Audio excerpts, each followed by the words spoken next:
Hoje tem uma manchete no Diário de São Paulo.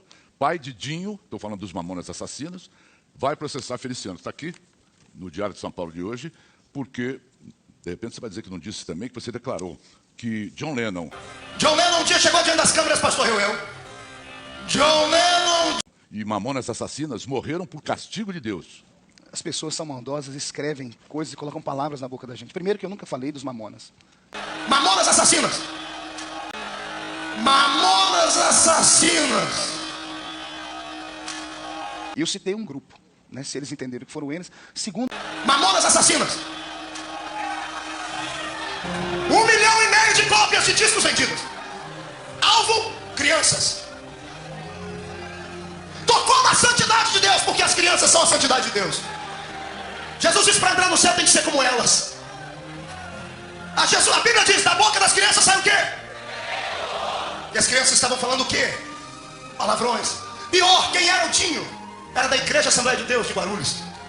Vendeu a comunhão. Não venda a sua comunhão, não venda. Não venda. Não venda. Se vendeu ao diabo pelo vil dinheiro. Dizem por aí que todo homem tem seu preço. Nós temos que ser diferentes. Nosso preço já foi pago na cruz do Calvário. O piloto do avião deles era meu vizinho lá na minha cidade, Jorge Luiz. Camarada conhecia tudo de pilotagem de avião. A esposa dele estudou com a minha esposa. Conhecia de tudo sobre pilotagem de avião. E até hoje há uma interrogação: o que aconteceu ali? Para os homens, eu sei o que aconteceu ali. O avião estava no céu, região do ministro do juízo de Deus, lá na Serra da Cantareira. Ao invés de virar para um lado, o manche tocou para o outro. O anjo pôs o dedo no manche. E Deus fulminou aqueles que tentaram colocar palavras torpes na boca das nossas crianças. John Lennon um dia chegou diante das câmeras, pastor Reuel, bateu no peito e disse: os Beatles são mais populares do que Jesus Cristo.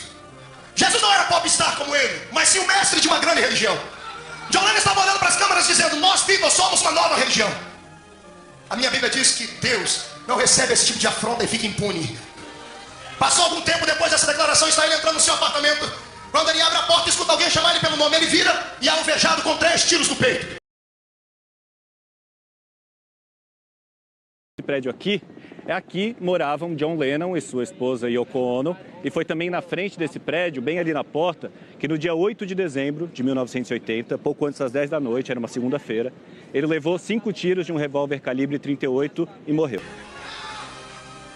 Eu queria estar lá no dia que descobriram o corpo dele. Ia tirar o pano de cima e ia dizer: me perdoe, John, mas esse primeiro tiro é em nome do Pai. Esse é em nome do Filho. E esse é em nome do Espírito Santo. Ninguém afronta Deus e sobrevive para debochar. do que isso tem 14 anos atrás. Como é que alguém pega uma frase de um pastor, de qualquer pessoa que seja, há 14 anos atrás, e traz a esse momento? Para quê? Se não para tentar ser tendencioso e jogar uma população contra mim. Amaury, eu creio na Bíblia. A Bíblia diz assim: de Deus ninguém zomba. É bíblico. Vão me crucificar por causa disso? Eu creio. Você acha que eu estou errado? Afronte Deus. Mas então você está reafirmando que o John Lennon... Não, estou dizendo coisas que eu falei. Por exemplo, você lembra, quando eu citei essas histórias, grandes personalidades que falaram, afrontaram Deus e acabaram sendo punidos. O John Lennon falou que era mais popular que Deus, é isso? Serei mais popular do que Jesus Cristo. Mas era uma frase de efeito. Não, mas uma frase de efeito que fere a religião de boa parte das pessoas do mundo. Então não precisa fazer isso. Porque qualquer pessoa pode atacar o cristianismo e nós não podemos falar nada. Por que ele não disse assim: os Beatles serão mais famosos que Alá, do que Maomé? Porque sabe que viria a retaliação e as pessoas, com eles ninguém brinca. Mexem com os cristãos, Amaury, porque os cristãos são pacatos. Martin Luther King, que foi um grande ativista de direitos humanos e pastor, sabia o que era isso na pele. Antes de morrer, ele disse: o que me assusta não é o grito dos maus, mas é o silêncio dos bons. Os cristãos são silenciosos porque não gostam de briga, não vão para cima. Você vê, eu recebo apoio do país inteiro em oração. Ontem eu abri minha página na internet e estava lá, sabe quantas pessoas pediram a minha permanência? 900 mil pessoas. Apresentaram lá em Brasília, o site da Avaz, 300 mil pessoas pediram a minha saída. E estava lá num site... Quantos votos o deputado teve? Aqui para ser eleito aqui em São Paulo? 211.855 votos. Foi o 12º. Seu colégio eleitoral, então, está aumentando por essa manifestação. Se eu tiver o suficiente mais um para ser reeleito, eu estou feliz. O restante, para mim...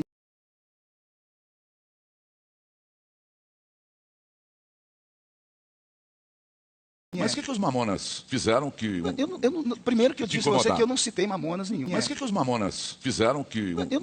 Primeiro que eu disse a você que eu não citei Mamonas nenhum. Mas o que os Mamonas fizeram que... Primeiro que eu disse a você que... Primeiro que eu disse você que primeiro que eu disse você que eu não citei Mamonas nenhum. Eu não citei Mamonas nenhum. Mamonas assassinas! Mamonas assassinas! Eu citei um grupo. Mas era um grupo, eu citei um deputado? grupo que colocava na boca das crianças palavrões.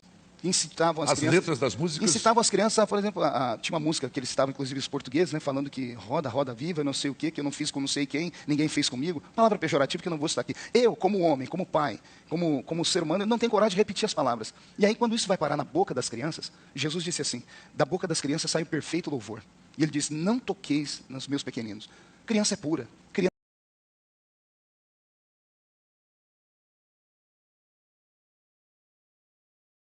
A criança aprende aquilo que ela ouve e o que ela vê. Freud disse que aquilo que uma criança vê, ouve, sente de 0 a 7 anos vai ser base para o comportamento dela para o resto da vida. É o alicerce. E todas as vezes que alguém tenta ferir uma criança, ele acaba atingindo aquele que criou a criança, que é Deus. Eu creio que criança é um ser puro. E defendo a criança, defendo a família. Essas coisas que estão falando Caetano aí. Veloso está nesse mesmo barco? Não conheço, da sua não avaliação? conheço Caetano Veloso. Mas você falou que a canção Sozinho seria um pacto do diabo do Não Caetano? fui eu que falei, não falei pacto com o diabo. Ele fez um pacto com a mãe menininha do Cantuá. Infelizmente, estão me usando como bode expiatório.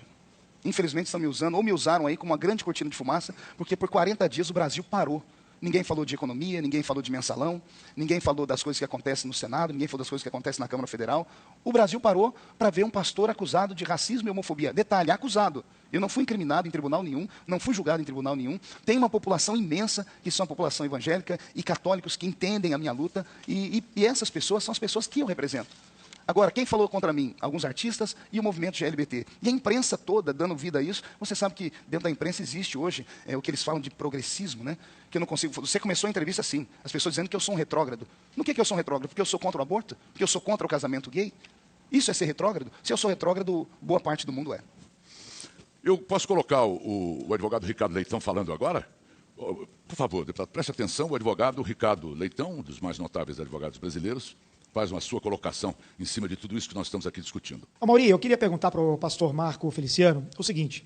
Olha, eu fiz seminário durante 4 anos e estudei a Bíblia, li a Bíblia 3 vezes, não encontro nela passagem que autorize a doutrina conhecida como teologia da prosperidade, segundo a qual nós devemos dar dinheiro à igreja para que Deus atenda às nossas orações. Eu não encontrei isso, encontrei exatamente o contrário. Cristo sempre nos disse que o caminho que ele nos oferecia era um caminho muito duro e muito tortuoso. Mas, pastor, vendo das suas pregações no YouTube, eu percebi claramente que o senhor diz que não basta dar o cartão de crédito para a igreja, tem que dar também a senha. Como o senhor está sofrendo muito, a gente vê pelo franzir da sua testa de que você tem tido muitas dificuldades e noites talvez insônias. Eu pergunto, o senhor não deu a senha do seu cartão de crédito para a igreja que o senhor frequenta? É interessante ver um nobre jurista, né, ironizar uma situação tão séria. Queria dizer que me sinto até constrangido em responder a pergunta dele. Primeiro, que se ele leu a Bíblia, deve ter lido outra Bíblia. Porque eu li a Bíblia mais de 30 vezes de capa a capa, escrevi 18 livros acerca dela e uma enciclopédia bíblica. E o que ele disse é um pensamento bem franciscano. Se ele ler a Bíblia de fato, vai encontrar no Velho Testamento todos aqueles que servem a Deus sendo prósperos, e vai encontrar no Novo Testamento Jesus falando sobre aquele que oferta, recebe. Aquele que oferta, recebe uma boa medida, sacudida, transbordante. Então, quanto a esse assunto, se quiser discutir teologia, uma hora nós vamos conversar. Segundo, que ele falou sobre cartão de crédito. Como eu disse, a imprensa e a mídia, ela tenta me crucificar. Esse assunto, Amaury, não era a minha igreja, eu sou um conferencista, eu estava em Camboriú, Santa Catarina, no maior evento missionário do mundo, um evento missionário que faz esse evento anualmente para arrecadar fundos, para sustentar 1.212 famílias fora do Brasil e 30 mil crianças no Brasil, no Norte e Nordeste. Então, eu queria que esse nobre jurista tivesse um pouco mais de respeito e entendesse todo o contexto. Lá naquele evento, nós levantamos ofertas voluntárias. Não se coloca revólver na cabeça de ninguém. E alguém chegou para você e... Não foi para mim. Uma pessoa deu o cartão de crédito, o vídeo foi editado, deram o cartão de crédito ao presidente do evento, e o presidente falou para mim, olha, deixaram o cartão de crédito aqui, chame a pessoa. Eu chamei a pessoa por 3 vezes para devolver o cartão a ela. E ainda pedi, traga o RG para provar que o cartão é seu. E como a pessoa não veio, nós também temos uma veia de humor. E na veia de humor eu até brinquei com a pessoa, falei assim, já que deu a senha, não adianta dar a senha sem um cartão, porque dar o cartão sem a senha que não funciona. Essa colocação desse jurista, com todo respeito a ele, por ser grande ou pequeno, foi infeliz, preconceituosa, e a igreja dele, a qual ele estudou a Bíblia, também pede ofertas. E se estamos vivendo no mundo moderno, daqui a uns dias, todas as igrejas vão ter cartão de crédito.